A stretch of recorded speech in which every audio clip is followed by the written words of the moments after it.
Hello my dear friend, चलिए शुरू करते हैं अपना लेक्चर। इसमें हम बात करेंगे मॉडर्न हिस्ट्री के बारे में। तो ये लेक्चर नंबर फर्स्ट है। इसमें हम पढ़ेंगे एडवेंट ऑफ यूरोपियन, कैसे कैसे यूरोपियंस हमारे कंट्री में आए। हमारे भारत जो कि बहुत ही धनवान देश था, जिसे सोने की चिड़िया कहा जाता था, उसने हमारे देश को सिर्फ चिड़िया बना दिया, सोना ले गए। ओके, तो ये क्या है, एडवेंट ऑफ यूरोपियन। हम पढ़ेंगे इसमें कैसे कैसे इस प्यारे से देश पर अंग्रेजों ने कब्जा किया, यूरोपियंस ने कब्जा किया और इस देश को लूटा। और बहुत सारे इन्वेडर्स आए थे, उन्होंने हमारे देश को लूटा है। तो इसलिए उनके बारे में पढ़ना बहुत ज़रूरी है कि कैसे कैसे लूटा, आगे हम अपने देश को लूटने से बचा सकते हैं। इसलिए हम हिस्ट्री को पढ़ रहे हैं। ओके, तो बाय द वे चलिए शुरू करते हैं अपना first lecture, advent of European.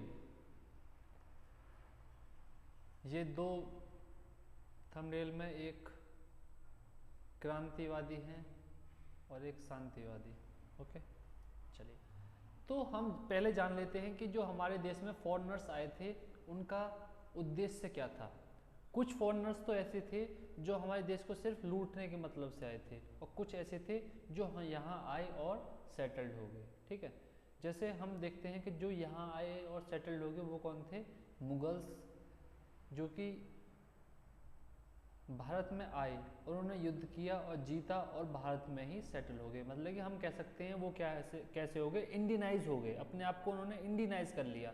और दूसरे कौन थे, जो कि आए और लूटे और निकल गए, जैसे कि अब्दाली, ये हैं युद्ध लड़ रहा है। ठीक है, इसने क्या किया, भारत को लूटा, महमूद गजनी, ठीक है, ऐसा ही वो था। और मोहम्मद गौरी ने भी लूटा देश को। ठीक है, लूटने वाले बहुत बहुत थे, कुछ आए और सेटल्ड हो गए, उन्हें हम कहते हैं वो इंडियनाइज हो गए। ठीक है, तो चलिए आगे बढ़ते हैं। अब हम एक चीज़ देखते हैं कि दुनिया में युद्ध का कारण क्या बना है। आज अगर हम आज भी देखें, भारत और चाइना, अमेरिका और चाइना, इनका जो युद्ध जो चलता रहता है वो किस चीज़ के ऊपर बेस है, ट्रेड वॉर।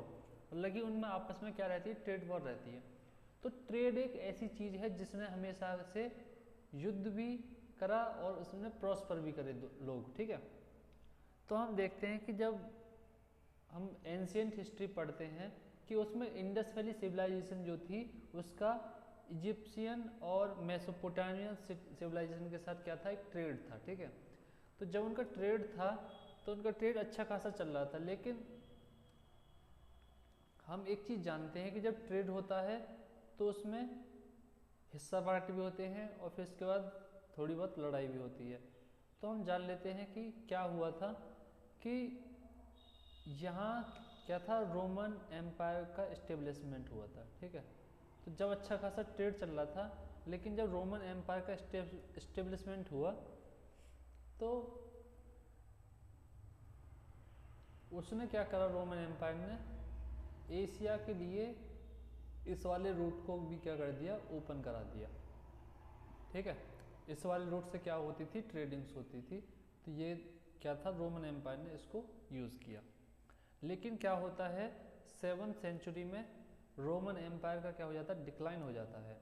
तो डिक्लाइन होने के साथ ही क्या होता है स्टूडेंट्स, कि और लोग भी कब्जा करने आ जाते हैं, जैसे कि अरब्स। ठीक है, जो अरब थे उन्होंने क्या कर लिया, जो अरब के यहाँ जो थे उन्होंने इस वाले रूट को भी कब्जा लिया। ठीक है, और जो लैंड रूट था उसे भी कब्जा लिया। तो लैंड रूट किसने कब्जाया था, लैंड रूट कब्जाया था टर्क्स ने। जो ओटोमन टर्क्स थे उन्होंने क्या करा था कि यहाँ पे एक पोर्ट है, कॉन्स्टेंटिनोपल पोर्ट। ठीक है, उसको, और यहाँ पे जो अरब्स हैं, जब रोमन एम्पायर समाप्त हो गया तो अरब्स ने क्या काम करा, जो अरब ट्रेडर थे उन्होंने इस रूट को क्या कर लिया, कब्जा लिया। ठीक है, तो हाँ जान लेते हैं, after 7th century when Roman empire decline, after it the route of trade between Asia and Asian countries and Europe was completely monopolized by Arab traders. Okay, और उन्होंने ट्रेड क्या किया, अब वो ट्रेड करते थे तो जैसे ही अपना सामान को क्या करते थे कि वो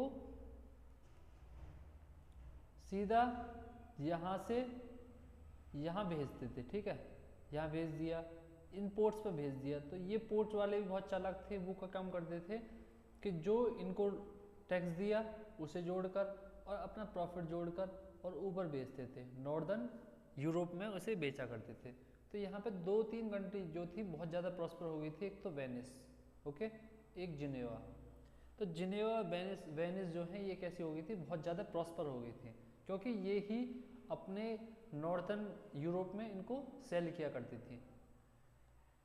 तो अच्छा खासा ट्रेड चल रहा था यहाँ पे। लेकिन जब लोग बहुत ही ज़्यादा परेशान हो गए, तो पहली बात तो यहाँ जान लेते हैं ट्रेड किस किस जगह चल रहा था। स्पीसीज, कैलिकोज और प्रीशियस स्टोन, ओके। चलिए आगे बढ़ते हैं। अब हम जान लेते हैं कि चल क्या रहा था। यहाँ पे जो कॉन्स्टेंटिनोपल दिख रहा होगा तुम्हें, देखो ये रहा ग्रीस, ठीक है, और ये रहा इटली, और मैंने अभी तुम्हें 2 कंट्री के नाम बताए थे, एक तो जिनेवा और एक वेनिस। तो ये क्या था, यहाँ पर यहाँ से ये आगे के जो सामान बेचते थे उसमें ये ज़्यादा मुनाफा कमाते थे ये दोनों कंट्री। तो ये दोनों कंट्री ज़्यादा प्रॉस्पर हो रहे थे, ओके। तो क्या होता है कि इधर का रूट तो टर्क्स ने कब्जा लिया, ओटोमन टर्क्स ने, और जो नीचे वाला जो रूट था उसको अरब्स ने मोनिपलाइज कर लिया।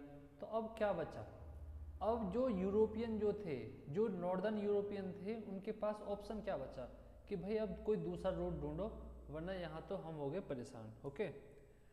तो 1453 में क्या हुआ स्टूडेंट्स कि 1453 में ओटोमन टर्क्स ने क्या कर लिया, कॉन्स्टेंटिनोपल पोर्ट को कब्जा लिया। जैसे ही कॉन्स्टेंटिनोपल पोर्ट को कब्जा लिया गया, तो उसके बाद क्या होता है कि अब जो नॉर्दर्न कंट्री थी, नॉर्दर्न यूरोपियन कंट्री थी, उन पर रहा नहीं गया। उन्होंने कहा भाई अब कोई नया रूट ढूंढो, ओके। तो यही थे रीजंस जिसकी वजह से जो यूरोपियन है जो भारत देश में क्यों आए। अगर हम क्वेश्चन पूछें कि भारत देश में यूरोपियन क्यों आए, क्योंकि पहला कारण था कि जब रोमन एम्पायर 7th सेंचुरी में ख़त्म हो गया, डिक्लाइन हो गया, तो उसके बाद क्या हुआ कि जो ट्रेड था, ट्रेड रूट जो था, वो अरब्स मर्चेंट्स ने कब्जा लिया, ठीक है, उसको मोनोपलाइज कर लिया। और उसके बाद कुछ और रीजन थे, जैसे कि रीजन क्या थे, एक तो स्पिरिट ऑफ रेनेसांस, मतलब कि इसमें क्या था कि जो यूरोप था उसमें लोग जागरूक हो रहे थे, उन्हें बाहर घूमने की इच्छा थी, नई नई इन्वेंशन करने की इच्छा थी, ठीक है। तो स्पिरिट ऑफ रेनेसेंस, और दूसरा क्या है, पैट्रोनेज बाय रोल किंग। तो हम इसे भी जानेंगे क्या था कि जब स्पेन और पुर्तगाल 2 कंट्री थे, इन्होंने कहा कि हम एक नया रूट खोजने की कोशिश करते हैं। तो इनके जो प्रिंस थे एक, उसने क्या कहा कि ठीक है तुम ढूंढो, हम आपको क्या करेंगे, पैट्रोनेज प्रोवाइड करेंगे, वेल्थ डिमांड। अब जैसे जैसे लग्जरी लाइफ बढ़ रही थी, रेनेसांस बढ़ रहा था, वैसे वैसे जो यूरोपियन कंट्रीज हैं उनके अंदर डिमांड्स, वेल्थ की डिमांड बढ़ रही थी, ओके। उसके बाद क्या था कि टेक्नोलॉजिकल एडवांसमेंट। अब एक होता है किसी के पास अगर बंदूक आ जाए तो बंदूक से वो क्या करेगा, किसी को कब्जाने की कोशिश करेगा। ऐसे ही क्या है, जैसे जैसे टेक्नोलॉजी बढ़ रही थी वैसे वैसे कंट्रीज क्या है, वो कोशिश कर रहे थे कि कोई नया रूट खोजा जाए और ज़्यादा से ज़्यादा ट्रेड को बढ़ाने की कोशिश की जाए, ओके। और एक और ऑब्जेक्टिव था उनका जो है कि अपने धर्म का प्रचार किया जाए, बाहर क्रिश्चियनिटी का प्रचार किया जाए, ठीक है। तो ये सारे रीजन्स हो गए कि जिस वजह से क्या हुआ कि जो यूरोपियन जो थे वो भारत की तरफ आए, ओके।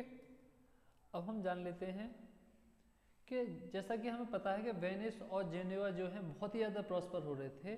तो उन्होंने क्या कहा कि देखो भाई, पुर्तगाल और स्पेन दोनों यहाँ सुनो, हम तुम्हें पैसा देंगे, हम तुम्हें आदमी देंगे, मतलब आदमी मतलब मैन फोर्स प्रोवाइड करेंगे, और हम तुम्हारे लिए जहाज भी बना के दे देंगे, हम तुम्हारे लिए मैग्नेटिक कंपास भी दे देंगे, बस तुम्हें क्या करना है, तुम्हें जाना है और खोजना है, ठीक है। रिस्क भाई तुम लो, सारी चीज़ हम लगाएंगे, रिस्क तुम्हें लेना पड़ेगा। तो इससे क्या हुआ, स्पेन और पुर्तगीज को एड प्रोवाइड किया, किसने, जिनेवा और वेनिस ने। तो जो यूरोपियन एक पुर्तगाल था जिसका नाम था प्रिंस हेनरी, तो प्रिंस हेनरी ने क्या कहा कि भाई, मतलब ये राजा था, उसने कहा कि भाई इसका रूट खोजो, मुझे रूट चाहिए, कैसे भी दो, कहीं से लाओ। तो उसने कहा कि हमें एक भारत के लिए, मतलब कि एक एशियन कंट्रीज़ के लिए एक अनदर रूट चाहिए, अल्टरनेटिव रूट चाहिए। लेकिन क्या हुआ कि बेचारा हेनरी पहले ही मारा गया। ओके, उसका सपना सच नहीं हो पाया, लेकिन सपने सच करने के लिए और भी जिंदा थे। तो वास्को डी गामा कहते हैं अभी मैं जिंदा हूँ। ओके, टाइगर अभी जिंदा है। अब क्या हुआ, देखिए जैसे जैसे स्पेन और पुर्तगाल दोनों थे, तो अब क्या होता कि भाई मैं जाऊंगा पहले, तो इस वजह से कोई फाइट ना हो, इस वजह से क्या करा उन्होंने, एक ट्रीटी साइन करी जिसका नाम था ट्रीटी ऑफ टॉर्डेसिला। जो ट्रीटी ऑफ टॉर्डेसिला थी वो क्या थी, पुर्तगाल और स्पेन के बीच में साइन की गई थी, जिसके अकॉर्डिंग क्या था कि जो अटलांटिक ओशियन है उसको दो पार्ट्स में डिवाइड कर दिया, एक तो वेस्टर्न वर्ल्ड और एक ईस्टर्न वर्ल्ड। जो वेस्टर्न वर्ल्ड था वो स्पेन के लिए था, और जो ईस्टर्न वर्ल्ड था वो किसके लिए था, पुर्तगाल के लिए था। और पुर्तगाल ने ईस्टर्न रूट क्यों चुना, भाई तुम ईस्टर्न में चले जाओ, क्यों चुना उन्होंने, क्योंकि 1487 में एक मैगलन नाम का पुर्तगाल जो था उसने केप ऑफ गुड होप, जो कि साउथ अफ्रीका का, मतलब कि अफ्रीकन कॉन्टिनेंट्स का सदर्न मोस्ट पॉइंट है, उस पर जाकर बता दिया था कि हम एक नया रूट खोज सकते हैं। तो जब पुर्तगाल को पता था कि भाई हमको पता है यहाँ का रूट, तो इसलिए उन्होंने क्या कहा, सुनो जी स्पेन, हमको चाहिए ईस्ट, तुम जाओ वेस्ट। इसलिए जितनी भी कंपनी है उन्हें हम ईस्ट इंडिया कंपनी बोलते हैं, क्योंकि ईस्ट की तरफ से आई थी, मतलब कि भारत की ये अपने ईस्ट की तरफ गई थी।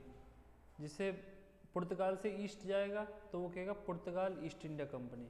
ओके, इंडिया में खुली और पुर्तगाल की ईस्ट इंडिया कंपनी हो गई। ओके, और जो था 1942 में ट्रीटी कब साइन हुई थी, ट्रीटी साइन हुई थी 1494 में, बट उससे पहले 1492 में क्या हुआ था कि जो कोलंबस था उसने डिस्कवर कर दिया था रूट, किसके लिए, अमेरिका के लिए। तो भाई उसने तो अमेरिका खोज दिया, इन्होंने क्या किया, इन्होंने केप ऑफ गुड होप खोज दिया। तो इन्होंने कहा रूट की उम्मीद है, इसलिए हम जाएंगे ईस्टर्न साइड और तुम जाओ वेस्टर्न साइड। अब क्या हुआ, अब ये यूरोपियन, ये कोलंबस साहब हैं, इन्होंने क्या किया कि अमेरिका पहुंच गए। अब इन्होंने अपना ट्रेड शुरू किया। ये भाई साहब ट्रेड कैसे करते थे कि इन्होंने एक ट्रेड ट्रायंगल बनाया था।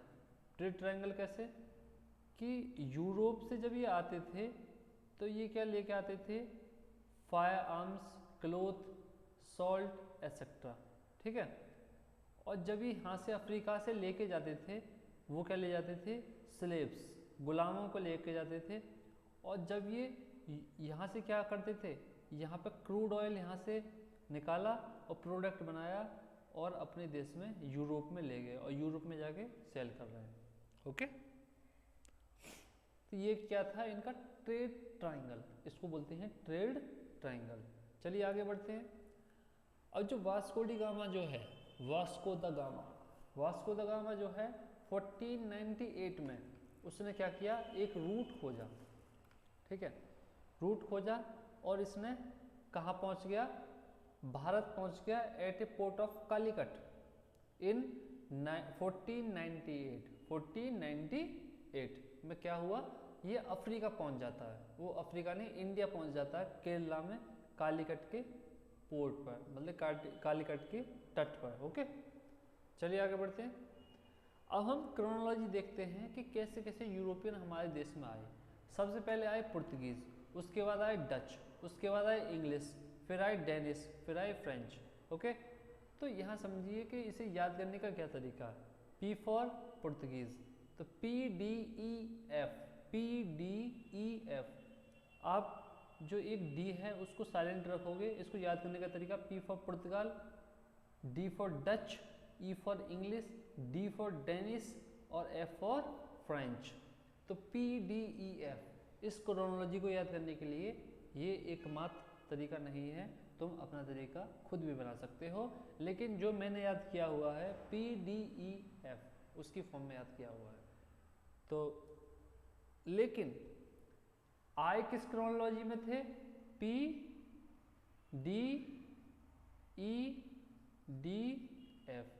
Portuguese, Dutch, English, Danish and French.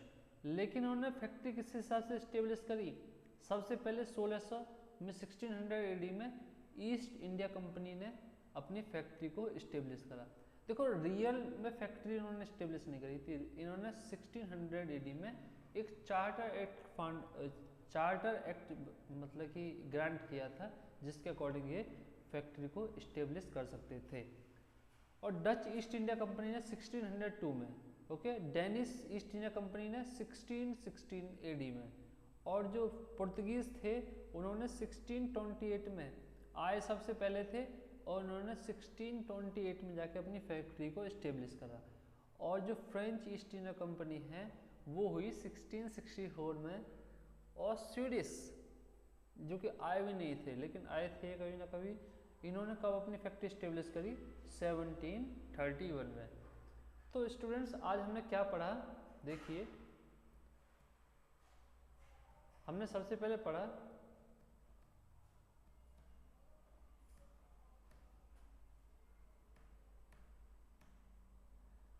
पहले पढ़ा एडवेंट ऑफ यूरोपियन, जिसमें हमने क्या पढ़ा कि कैसे कैसे यूरोपियन हमारे देश में आए, कौन कौन से तरीका के यूरोपियन थे और क्या क्या हुआ। उसके बाद कुछ आके बस गए, कुछ उन्होंने लूटा और निकल गए, और एक ट्रेड वॉर जो था वो एक सबसे बड़ी समस्या थी जिसने हमेशा युद्ध को न्योता दिया। और हमने क्या देखा कि यूरोपियन हमारे देश में आए क्यों थे, उसके कुछ कारण थे। जैसे रोमन एम्पायर का डिक्लाइन हुआ 7th सेंचुरी में, तुरंत क्या अरब्स ने क्या करा कि ट्रेड को मोनोपलाइज कर लिया, लेकिन उसके बाद भी कुछ नहीं हुआ। उसके बाद जैसे ही जब कॉन्स्टेंटिनोपल एक पोर्ट जो था जिसको इस्तांबुल बोलते हैं प्रेजेंट में, कॉन्स्टेंटिनोपल जो पोर्ट था उसे टर्क्स ने कब्जा लिया, ओटोमन टर्क्स ने कब्जा लिया, जिससे क्या हुआ कि जो यूरोपियन जो थे उनका ट्रेड रूट जो है वो बंद हो गया। तो उन्होंने क्या सोचा कि भाई कैसे करके ही नया रूट खोजो, तो उन्होंने नया रूट खोजा, ठीक है। नया रूट खोजने के लिए उन्होंने वेनिस और जिनेवा 2 कंट्री थे जिन्होंने अदर स्पेन और पुर्तगाल को क्या किया, बोला कि हम तुम्हें रुपए देंगे, पैसा देंगे और तुमको जहाज भी देंगे और चले जाओ और ढूंढ के लाओ, ओके। लेकिन जब उनकी अपनी अपनी चल रही थी पुर्तगीज और स्पेन की, तो उन्होंने एक ट्रीटी साइन करी इस बीच 1494 में, जिसका नाम था ट्रीटी ऑफ टॉर्डेसिला। तो टॉर्डेसिला में क्या है कि उन्होंने ये बोला कि हम एटलांटिक ओशियन को इमेजिनरी लाइन से 2 पार्ट्स में डिवाइड कर देते हैं, जो ईस्टर्न जो वेस्टर्न जो होगी वो स्पेन की होगी और जो ईस्टर्न होगी वो पुर्तगीज की होगी। और इन्होंने एक ट्रेड ट्रायंगल फॉर्म किया, और ट्रेड ट्रायंगल में क्या था कि जो कोलंबस है उसने अमेरिका की खोज करी। उसके बाद ये क्या काम करता था, ये अफ्रीका के लिए क्या लेकर जाता था, फायर आर्म्स, क्लोथ और सॉल्ट एक्सेट्रा। और ये अफ्रीका से स्लेव्स को जहाज में भर के लेके जाता था और वेस्ट इंडीज़ में जाता था, और वहाँ जाके काम करा, मतलब कच्चा प्रोडक्ट निकाल के उस पर फाइनल प्रोडक्ट बना के, और फाइनल प्रोडक्ट को क्या करता था, ये यूरोप में सेल करता था, ओके। और ईस्ट में क्या हो रहा था, ईस्ट में वास्को दा गामा 1498 में भारत आए, और जिसकी मदद किसने की, एक अरब मर्चेंट के एक ड्राइवर ने जिसका नाम था अब्दुल माजिद, 1498 में, ओके। वो कालीकट पहुंचा और उसका जमहूरियत ने स्वागत किया। उसे हम सब आगे पढ़ेंगे। हम जान लेते हैं chronology PDEF, okay, Portuguese, Dutch, English, Danish और फ्रेंच। और कंपनी की जो सीक्वेंस है उसे भी जान लेते हैं। English DD, PFS Portuguese, French and Swedish. इनके सीक्वेंस जान लेना, याद कर लेना, ये एक फैक्चुअल इन्फॉर्मेशन है। तो आज के लिए thank you and have a nice day. For our notification subscribe to our channel. Thank you and have a great day.